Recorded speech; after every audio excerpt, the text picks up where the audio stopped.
So here are my top 5 tools that I think you should have if you're looking to get into woodworking, or even if you just want to have some tools around the house for DIY projects or home repairs. This doesn't include the necessities that you'll need, like a pencil, a tape measure, a hammer, and maybe even a speed square. Tool number 1 is a drill. This is what you're going to use to screw your projects together. You can even use these in the house to hang pictures or make repairs. And bonus, a lot of drills come in like a bundle pack paired with an impact driver. Not necessary, but a great tool to have. Next, we're going to go with a brad gun, another way to attach your projects together quickly while you're working on them. And if you don't have an air compressor at home, you can also look for a battery-powered brad gun.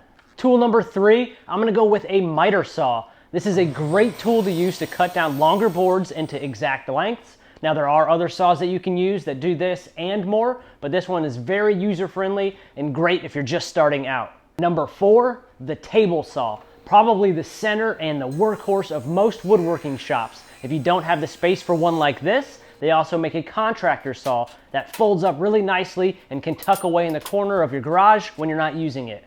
And last, but definitely not least on the list, a sander. You're gonna need something to sand down your projects to get them nice and smooth. This is a random orbital sander, probably one of the most useful and versatile sanders there are. They also make a battery-powered version of that as well.